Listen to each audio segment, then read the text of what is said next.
些都个走路个边个些，这到走，เขาก็ใส่กับเป้โป้จ่ายไปเที่ยวกับเป้รุ่นหนึ่งหมดเลยก็ชิ้นนี้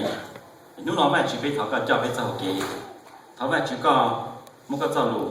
หลังตัวเป้รุ่นหนึ่งของเป้รุ่นหนึ่งนู่นน้องเป้มันเป็นส่วนเหมือนเราลูกเชี่ยจะที่เราก็ถูกย้อนถูกเฮเป้เป้ทำเดี๋ยวแม่ชีวิตสูตรไม่ขี่รุ่นเลยเป้วันนี้ยังเต้นๆมันเดี๋ยวมันต้องต่อจ่อกี่แก่ there's many laws บอกชื่อแกของเป้รุ่นหนึ่งเราเป้กูจิตสาเดินนี่ยอกี่แก่ใช่ไหมนี่ยออีจ่อกี่แก่ต่อไปเด็กกี่แก่นี่มาตรงนี้เนาะ一个去教去我这里，那些个有没得门事喏，有没也来去教去我这里，有我得门了，告诉那些你一早给改了，我就空搞了呢。比啥呢 ？The law of exercise， 还是早给改我 exercise。别说对你包的有就的 exercise， 别说对你包的 exercise 没好整天都背，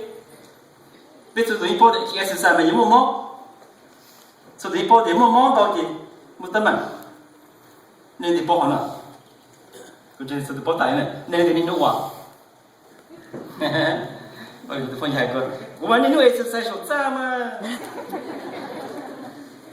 các bạn sẽ biết chuyện exercise tham gia ngồi xuống, chính thì exercise ít cho cái cái ở bên số tụ lại chỉ thôi,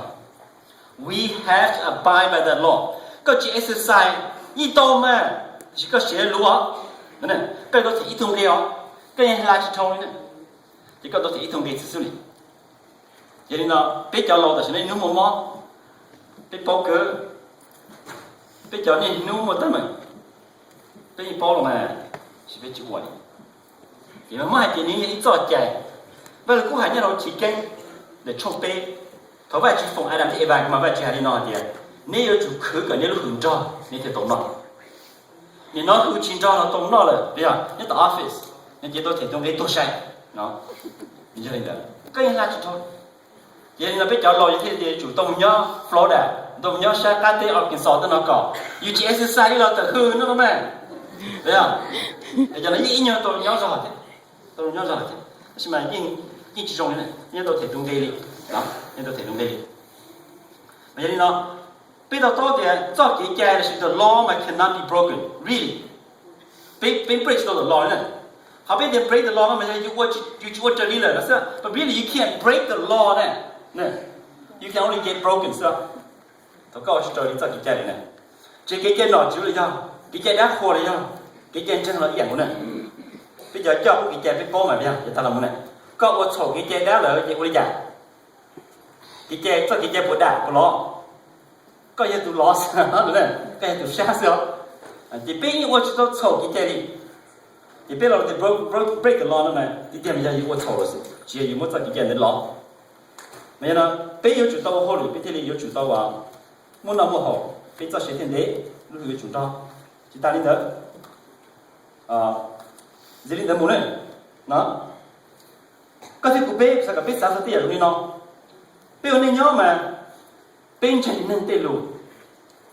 chỉ là tôi có insurance rồi bây giờ. Mua liền là biết là sao? Rồi thì họ nói rồi hiện là mà biết chỉ là chân, biết chỉ là trust, biết chỉ là ở đây họ lo hàng.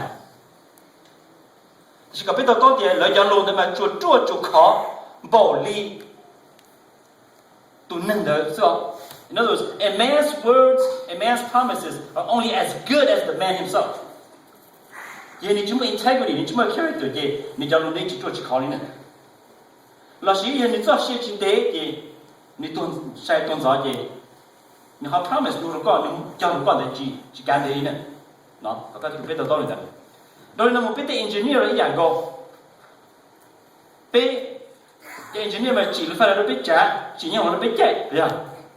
Thì biết một chạy nhau, biết một trả là phải, biết chỉ là sao cho để người chỉ khó liệu, này, thấy không? Nên chỉ là một chạy nhau mà cũng muốn nhau sai tìm nó lông nó soi họ tôi muốn, ô gì chỗ là gì mà cao hổ, này, nên tôi lên nó mày. Sao đi chụp lên? Bây giờ bọn này mà hay giả chụp lên. Bây giờ bọn này mà dẫn đi chế mà, rồi phải tiêu bò là chụp lên này, đó cái, đó là những chụp lên. Luôn xin ga hồ xin này à? Bây giờ này cái chuyện, thằng đó sẽ cái chuyện bò theo, cái bò theo, như breaking như họ physical law đó, như J tao được kinh đó, như bò lên. Thì nhớ đi cho cái của rồi phải nó, như chụp một, cho hộ cái lúc khi trả về chúng ôi nó là thằng có chỉ xả cho hộ rồi là cho hiện cho chạy ở nửa chúng mua nên thì từ lúc trả nó khó chúng mua cho là như vậy chả đúng không cũng nhẹ nên bây giờ nó đó giờ nó trả cho nó chạy chua là sao rồi nó muốn này lúc tiền tiêu các cái chu nó là những dạng rồi所以呢你要对我被我是被去站着是被你做写着你弄成写着啊弄到被龙孩子一早给我老产的给电脑一早给我做产的给电脑一早给我正单超空单超就给电脑但是嘛被成真这给电脑被念怒我等价这给电脑被念怒等价这给电脑但是被包里的被你怒毛比被金龙，被你怒我等了比被我做在家，你被金龙在家呢，被我里也被他你怒几等了，被你怒些错考，你怒些给逃办去做，你怒些给考，但是嘛被分知道到的，被下被在家了，在家呢要办去做 ，the law of all laws， 办去做了我要在给家，我就做在给家，后来弄些路我告诉我被要搞用了。bây ổn định nhau thì tên là mà chúng nó này cho nên đúng chả của mày giờ từ từ một tuần kia ta tăng lên là mà của mày sơn chạy chẳng là tăng lên rồi nó sơn chạy tắm luôn bỏ sao của nó có cái bên này thôi cái yêu cho có một chân một này thôi có hãy lo xe luôn có một chân này chú chẳng phải chú bỏ này chẳng mà phải chú đéo này có một chân một này họ hay sao là tăng lên là mà biết chơi này họ hay sao kỹ thuật nó biết chơi à ya là nó chú chơi cái này bên trái này但是mình thấy đẹp cho bạn chú cho mình chỉ biết chính trái này này但是mình说nó cái là nó chú chơi cái mà cái thể bộ tự đoán đấy à thì phải nó sẽ họ thấy là gì cái là đâu rồi luôn chúng một cái lesson anh chị một cái anh chị giúp lesson nữa sự đấy à tụi kia mà ní tụi kia chúa có bom bom cái chúa có plug cái tua chúa có chút tấn mạnh quá chúa thì có giá trị to đủ rồi đúng không đấy à但是嘛，被拉个去做给家嘛，都是 lot of consequences 呢。哦，你那边你都提中间呢，提其他的呢。ว่าจะ做了嘛，莫好好呢。There are two forms of the law. 一门 have the spoken law. ว่าจะ做了ว่า就 high， 那ว่า就环境动物的。也从欧嘛，我对莫破坏了也ว่า基因还ว่า就老路高这个 basis， 好像 the spoken law。到干得那些ว่า就这个被莫搞的，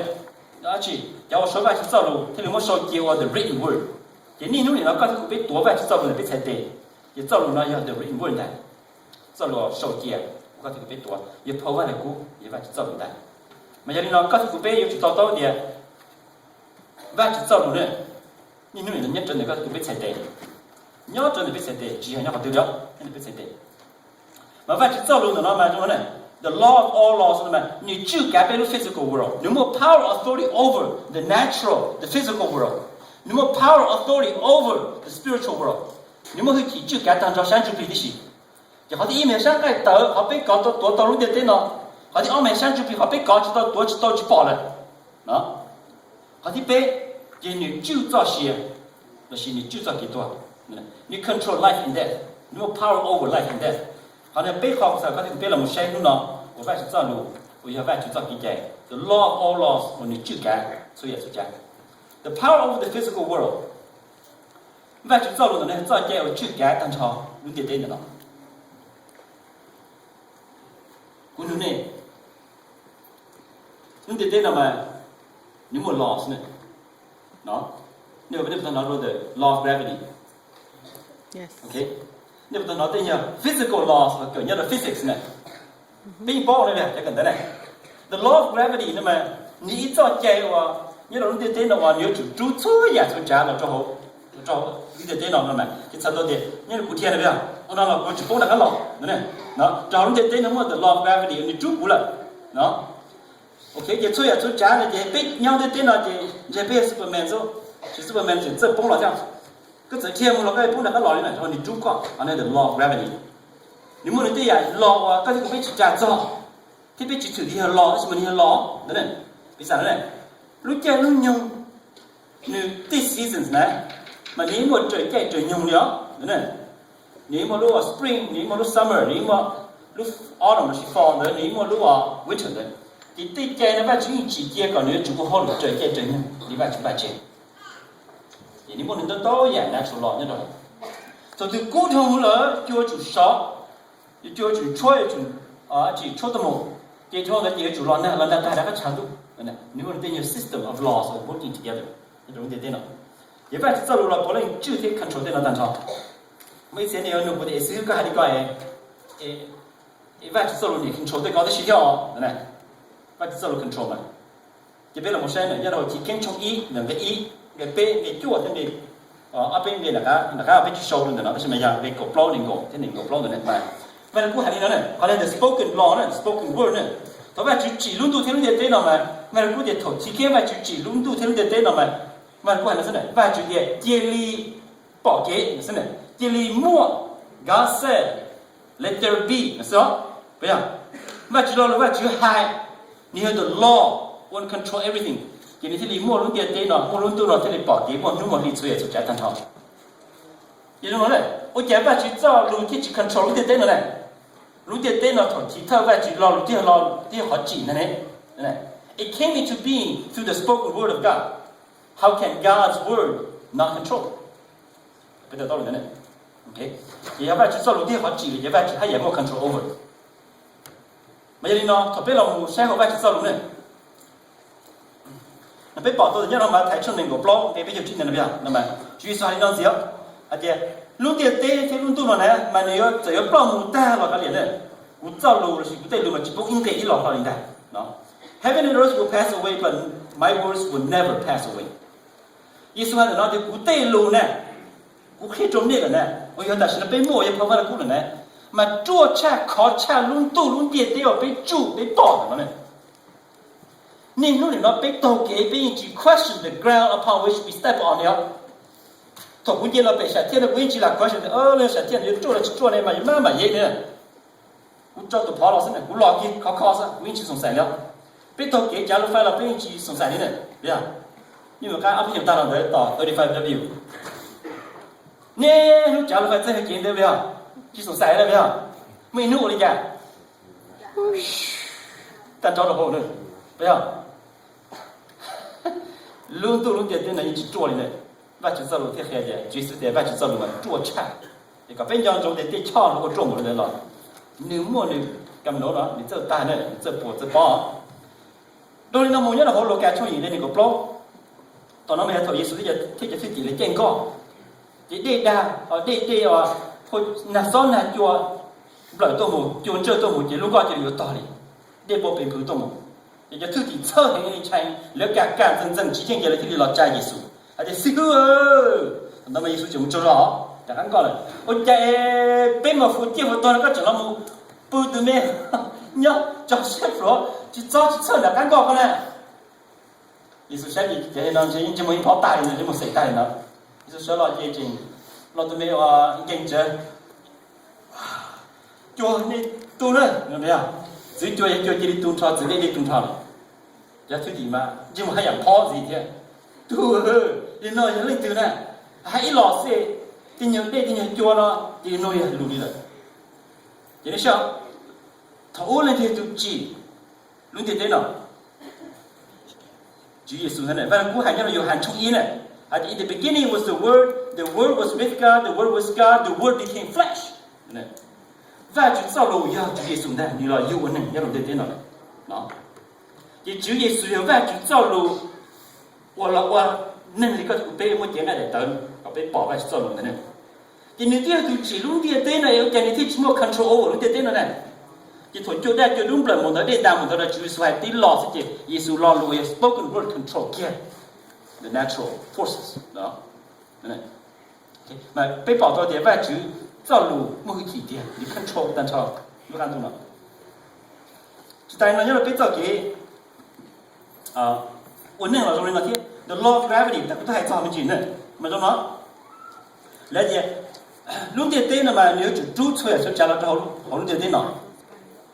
bây giờ là nhớ nhung yếu yam mà chúng ta cũng chơi hàng mà nếu nhung mà nếu chủ một lúc rồi thơ còn những một chén dầu reach a certain speed thế nếu chủ nếu nhung tì còn thì cho tì nhưng mà sẽ khác gì mà nếu chủ thổi mua ấy trộn chua rồi đấy mà sầu lúc đó cổ mà còn cho chơi chủ chỉ cho xong một年了，是没叫叫就穿人家是